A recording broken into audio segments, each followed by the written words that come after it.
What's up, beautiful people, and welcome back to Modality Monday. Yes, sir. I'm here with my good friend, ex-roommate, Yes, Jordan Santos. What's going on, brother? How you do, Jordan? Say hello to the people, Jordan. How y'all doing? I'm Jordan Santos. What's up? Ex-roommate. I'm glad Ben was able to come down to, the humble abode to do this. So I'm honored, bro. Peace, brother. Appreciate you. You know how we're gonna get started. Yes, sir. We're gonna drink that good water. Abundance. Salute. See how the Cheers. Santos came on. Hey, you see that? Personal. We're gonna get hydrated. Reminding you to get hydrated wherever you're at in your day, because hydration is very important. It keeps our mind sharp, keeps our skin Mandatory. keeps our skin nice and hydrated, everything hydrated, so we can make better decisions. You see it's that hydration right there. So I've been trying to link up with Jordan for a while because what he does is so powerful, and so much knowledge that he has on his craft, and I feel like everybody should have a better idea of their finances, investing, life insurance, and Jordan is a would you describe yourself I would as? consider myself a financial educator. Financial These educator. days, yeah. I love that. He's got his own business, his own website. 26.2 capital, y'all. Where you can go there and take his lessons, and I'm kind of explaining what he's going to talk about more. So we're just going to dive into it. And Jordan, how has the financial game been in terms of why did you start diving into learning about like financial literacy, investing, and things like that? So a quick story about me, not to get too long here, but I'm from Oakland, California, East Oakland to be exact. Bay Area. Yes, sir. And I grew up in an area where there wasn't too many resources. I didn't have the best family structure at home. It wasn't talked about. Growing up, I feel like us being Black people, it's all about being about entertainment and about sports. So, all the people I knew that were successful were rappers and trappers, and the people that were getting legal money were playing in the NFL or basketball. So, of course, I went that route. I played basketball. I did all that. And then I got to a point where I realized I wasn't going to the NBA. So, had a little reality check, and it kind of messed me up because I was like, what am I going to do with my life now? The only thing I ever loved was sports. I don't know anything else. And I realized there needed to be more business people. There needed to be people that, they do more than just entertainment and sports. So for me, I kind of reverse engineered it to think, what are the things that I grew up that I didn't have that I think everyone should have? And I think, as you see the TMC here, we're big Nipsey fans here. So, Nipsey right there. During the time I was graduating college was 2019, the same year that Nipsey Hussle died. He died 4 days after my birthday on March 27th.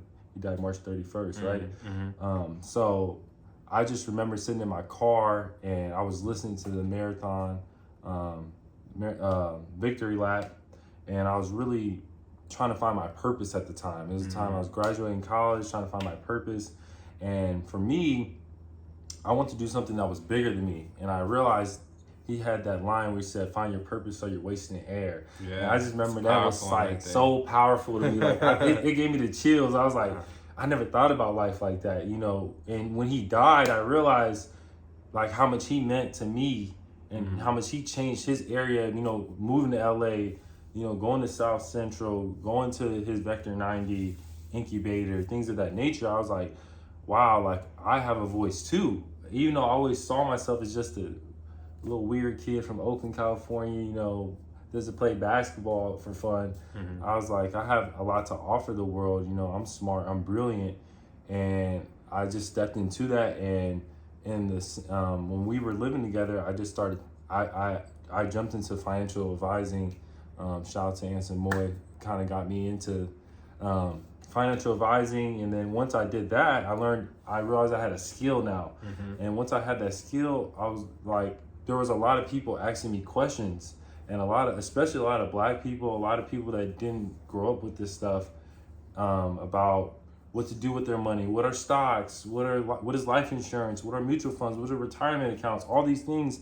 And I felt like it was only right that I spread that knowledge and give back to the community what all the blessings I received, because I feel like my life was so special that I got to see the corporate side of life.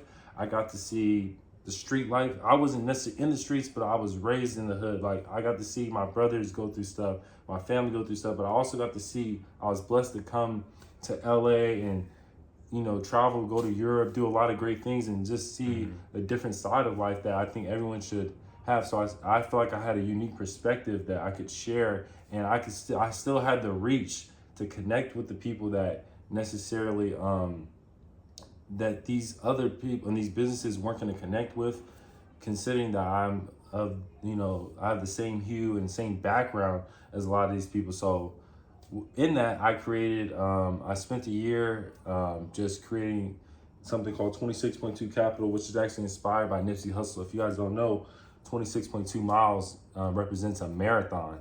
And for me, I created a course where each chapter is a lap, and when you get to the end, you reach financial freedom and you become financially fit. I don't know if you guys can see that, but financially, it says financially fit right there. These are dry fits. You know, they'll be on sale soon, but you become financially fit. And for me, I want to make it affordable for one, and I want to be as comprehensive as possible. And my slogan is giving corporate knowledge to the everyday novice. I want this to be so easy that a third grader can understand this, because for me, it was about getting the information out and not gatekeeping anything. I felt like growing up, I would always want to know what a stock was, but no one could tell me exactly what it was. I always be in school.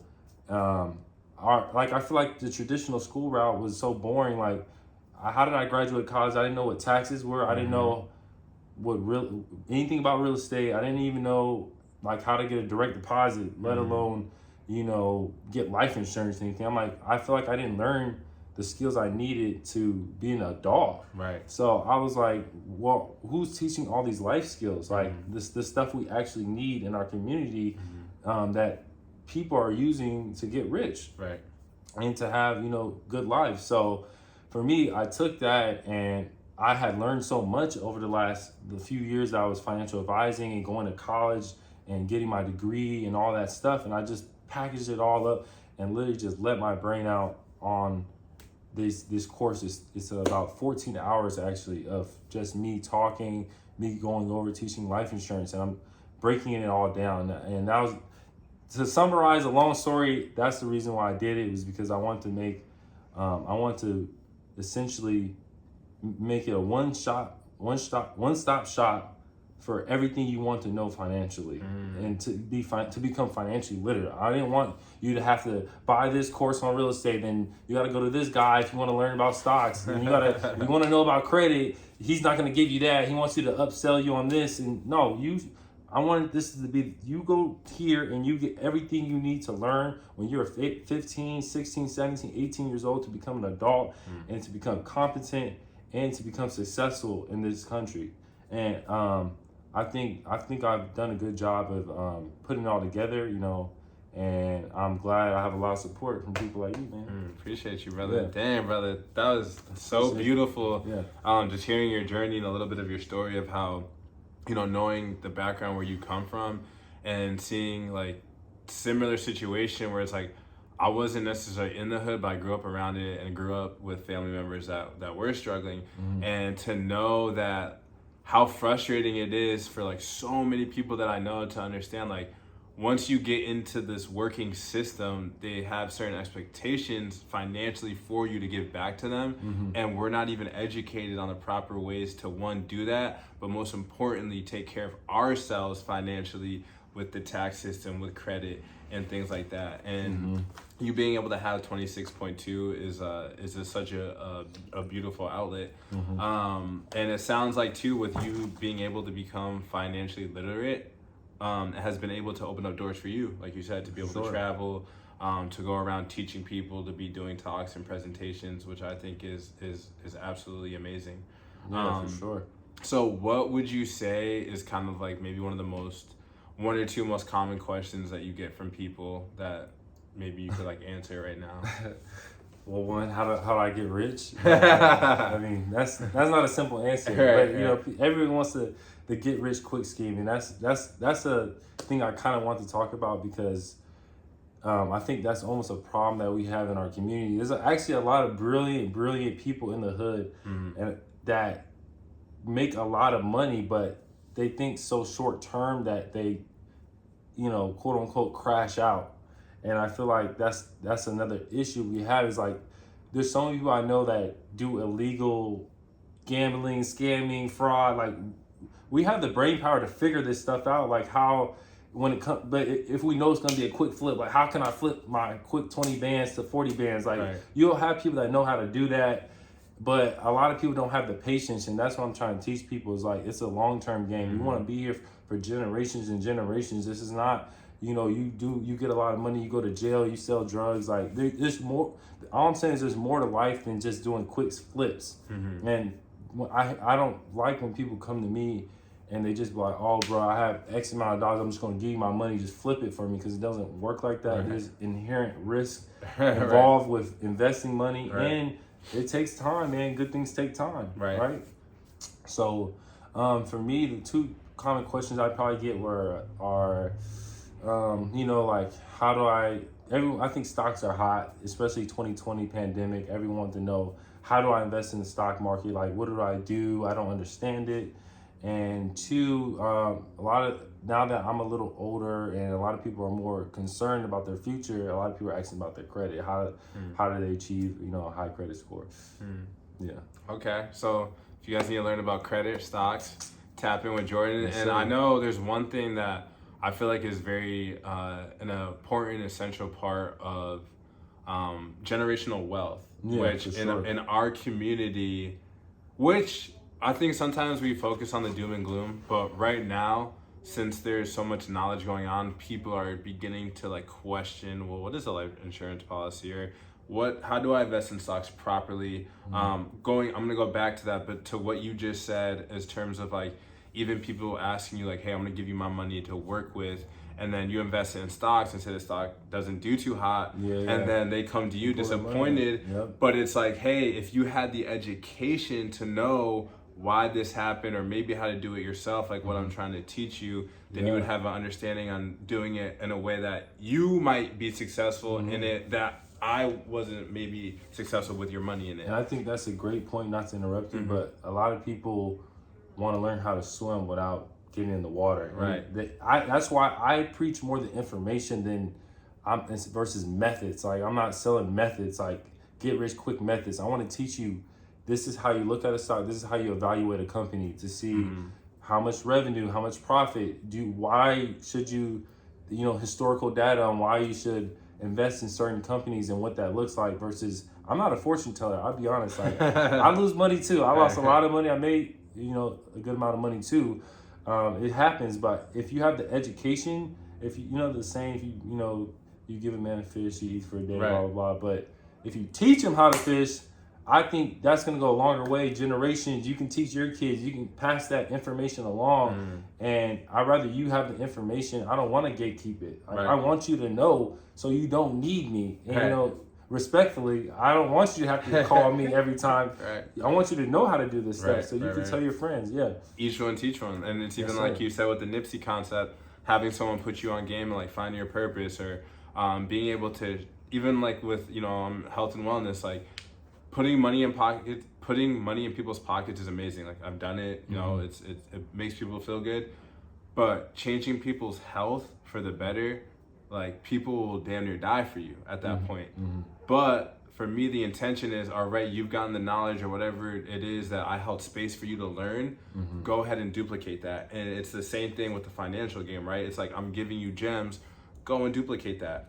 And coming back into the life insurance policy, I think there's a quote, and you had just talked about it recently. It's like, they said if they had given every black person in America life insurance, all the banks would be bankrupt, right? Exactly. Something along those lines. And you see it every day, these rappers. Like, if all these rappers had life insurance policies, who knows, like, a lot of these labels would go bankrupt, like, and a lot of these labels actually do have life insurance life insurance policies on their artists, because they know it's a dangerous game. But if in the hood we all had life insurance policies, just think about, it wouldn't be so easy for the cops to kill you. It wouldn't be so easy. I know there's more to it than that, but what I'm saying is like, at the end of the day, it sucks that I have to see GoFundMe's every day. It sucks that people are doing car washes still. It's 2023. Like I can, you know, if anyone needs help, I can show them how to get insured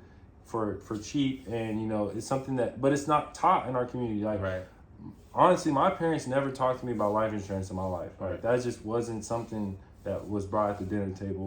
Like, it's kind of death is taboo. It's very taboo in our community. It's all knock on wood. Don't talk about that.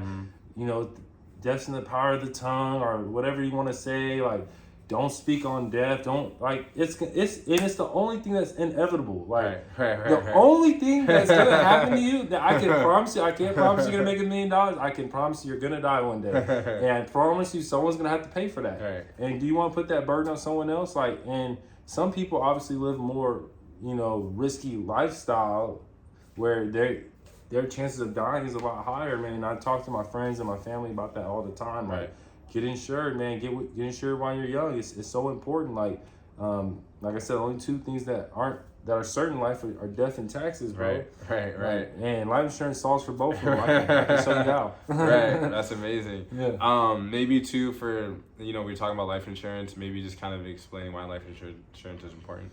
So, I mean, I kind of I touched on it a little bit, but I mean, life insurance is so important because, one, obviously, you want the peace of mind, especially if you have a family, especially if you have loved ones you care about.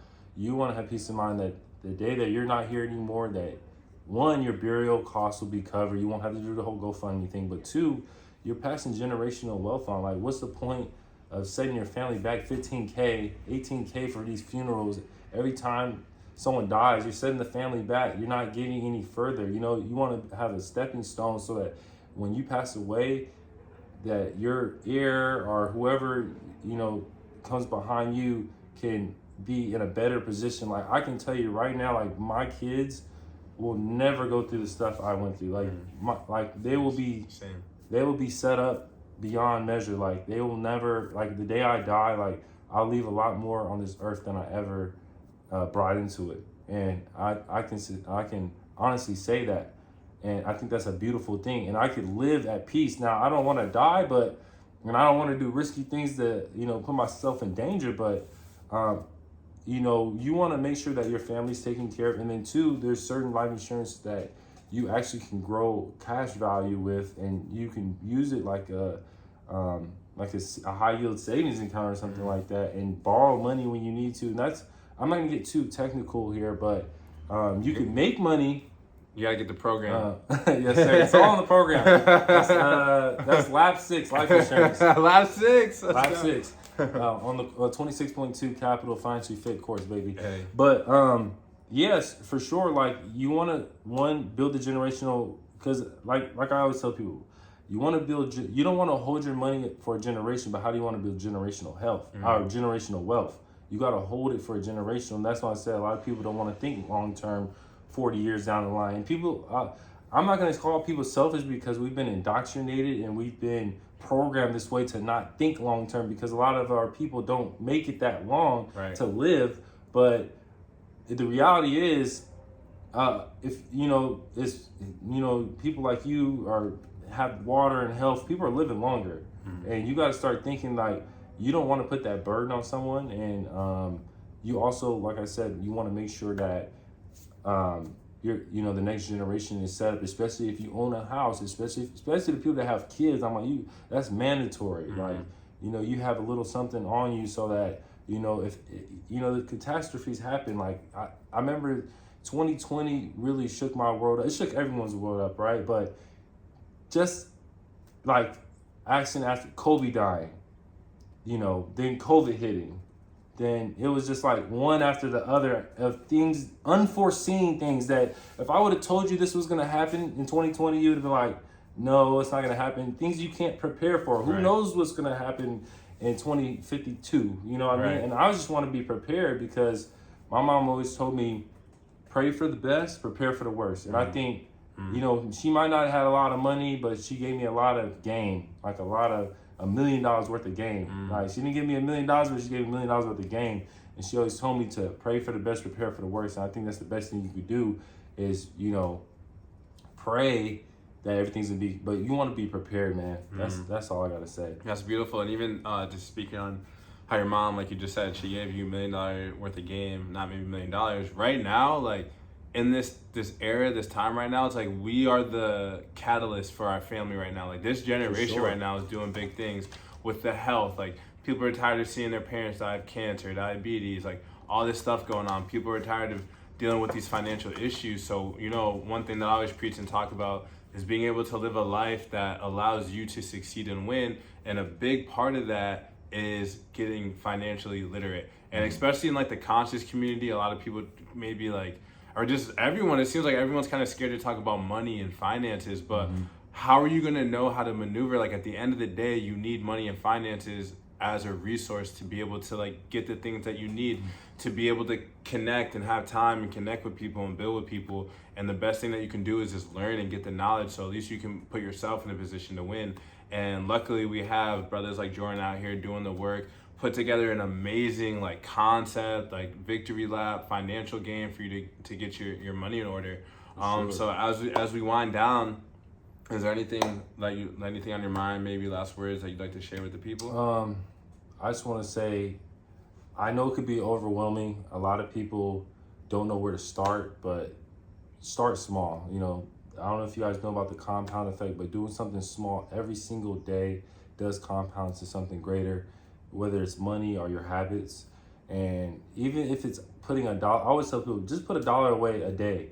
You'll get into the habit of doing that. And once you see how that's turning out for you and how that's paying dividends, then you will want to put more money away. But if you never start, you can never get anywhere without starting. So just go start. It doesn't matter if you're 35, doesn't matter if you're 15, just start. It doesn't matter where you're at, it doesn't matter if you have a lot or little money, just start.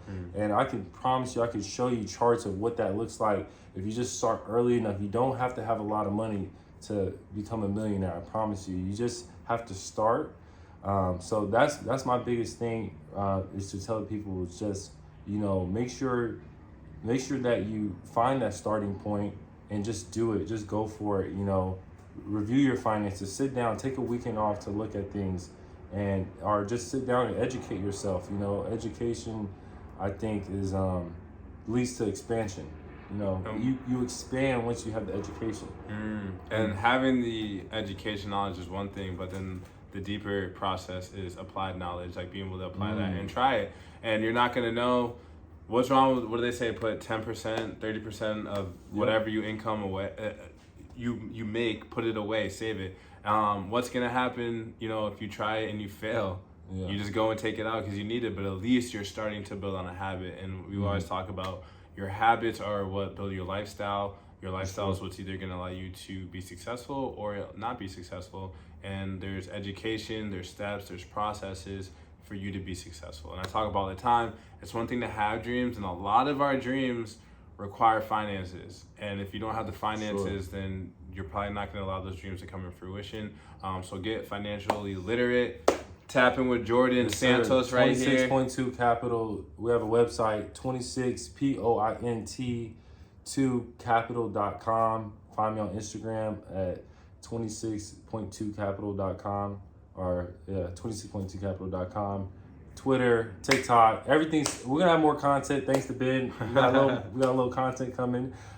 Stay tuned. I got a lot of stuff in the vault for you guys, and thank you, man. Appreciate it. Yes, sir. Thank you. The marathon continues. Yes, sir. Love you, bro. Love you Peace too. out. Everybody have a wonderful week where you're at. Have a wonderful start to your day. Have a wonderful end to your day wherever you're at. Appreciate you guys tapping in.